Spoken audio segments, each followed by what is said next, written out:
Bangla Islamic media অফিসিয়ালেও এই গজলগুলো আপনাদের কালাপাহাড় চক উত্তরপাড়া 786 সঙ্গের গজলগুলো আপলোড পাবেন। আপনারা এই চ্যানেলগুলোকে সাবস্ক্রাইব করুন এবং বেশি বেশি করে শেয়ার ও কমেন্ট করুন।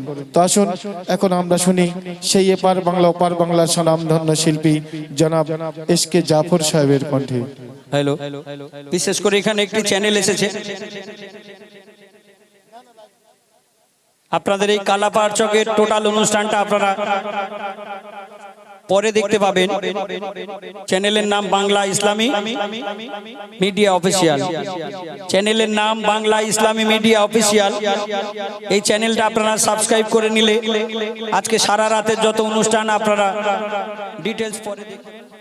রবিউলের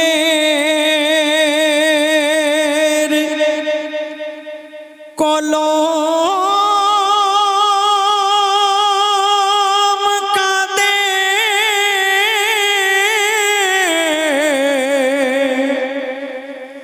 লিখে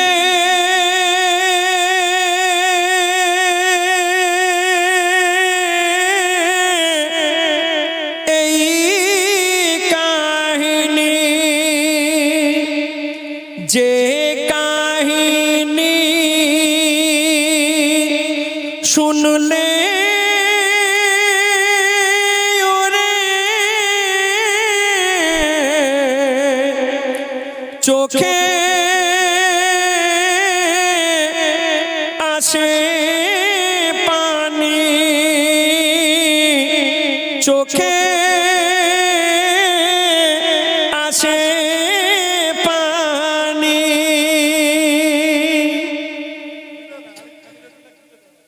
লা ইলাহা ইল্লাল্লাহু জবানে কালেমা, শুনুন এই করুণ ঘটনা কলকাতাতে ঘটেছিল গো, কলকাতাতে ঘটেছিল ব্রিটিশের জামানায়, শুনুন এই করুণ ঘটনা।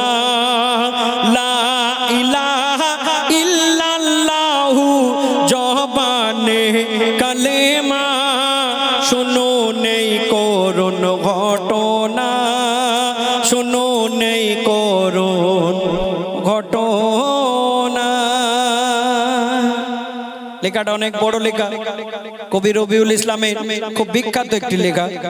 সময় খুব কম, কারণ আমাকে এখান থেকে অনেক দূরে যেতে হবে, অনেক দূর, এবং একের পর এক সব সুপারহিট শিল্পী আজকে আমার কালাপাহাড় চকের 786 যুবক সঙ্গে উত্তরপাড়া তারা এক ঝাঁক শিল্পী সমন্বয়ে এই অনুষ্ঠান রেখেছে। আমি আপনাদের সম্মুখে আর অল্প সামান্য একটি লেখা গিয়ে শোনাবো, তারপর একের পর এক সমস্ত শিল্পীরা এসে যাবেন ইনশাআল্লাহ।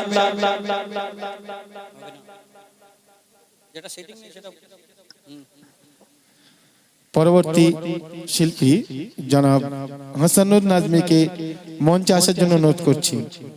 আপনারা শুনছেন সেই স্বনামধন্য শিল্পী জনাব এসকে জাফর সাহেবের কণ্ঠে। এরপর পরবর্তী শিল্পী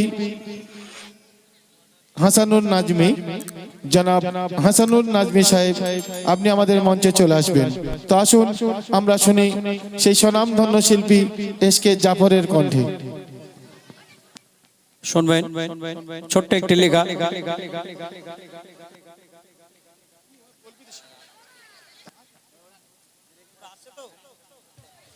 মাননীয় মনিরুল লস্কর মহাশয়, আপনার কাছে একান্ত অনুরোধ, আপনি মঞ্চে আসুন, আসন গ্রহণ করুন। মাননীয় আব্দুল্লাহ লস্কর মহাশয়, আপনার কাছে একান্ত অনুরোধ, আপনি মঞ্চে আসুন, আসন গ্রহণ করুন। মাননীয় মনিরুল লস্কর মহাশয়, আপনার কাছে একান্ত অনুরোধ, আপনি মঞ্চে আসুন, আসন গ্রহণ করুন। মাননীয় আব্দুল্লাহ লস্কর মহাশয়, আপনার কাছে একান্ত অনুরোধ, আপনি মঞ্চে আসুন, আসন গ্রহণ করুন। হ্যালো, আজকে এখানে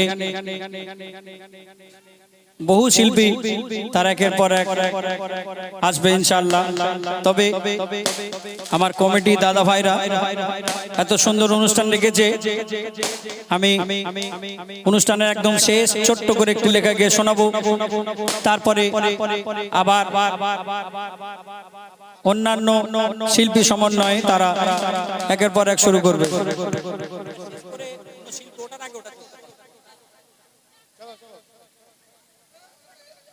শুনবেন, দীর্ঘ 23 বছর ধরে কেমন ধীরে ধীরে 30 পারা কোরআন শরীফ কেমন নাজিল হয়, প্রিয় নবীর মধুর ঠোঁটে, ও গো প্রিয় নবীর মধুর ঠোঁটে আল্লাহ কথা কয়, ও ঠোঁটে চুমতে ইচ্ছা হয়, ও ঠোঁটে আল্লাহ কথা কয়, ও ঠোঁটে আল্লাহ কথা কয়। দীর্ঘ 23 বছর ধরে আল্লাহ ইচ্ছা করে কোরআন রাখবে পাহাড়ে, শুনে পাহাড় কাঁপতে থাকে, আর রাখলে কোরআন পাহাড় ভেঙে খান খান বলে বইতে পারবো না একে। আর তখন আল্লাহ গনি, ও গো আল্লাহ গনি বাঁচলো পানি, শুনে পানি উতাল পাতাল, পানিতে রাখলেই কোরআন উঠলো তুফান, বলে সইতে পারবো না হলাম বেহাল।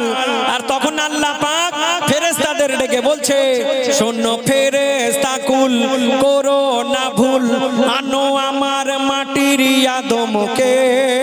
কেন? ও সব সইতে পারে, ও সব বইতে পারে, এত সবর দিয়েছি ওকে। ও আদম নয়, ও আমার নূরে মুহাম্মদ, ও আদম নয়, ও আমার নূরে মুহাম্মদ, ওর বুকেতে ঢেলে দেব, আল্লাহ বলছে ওর বুকেতে ঢেলে দেব আমার যত সম্পদ, ও জিবরিল দাও ভরে দাও কোরআন ওর সিনায়।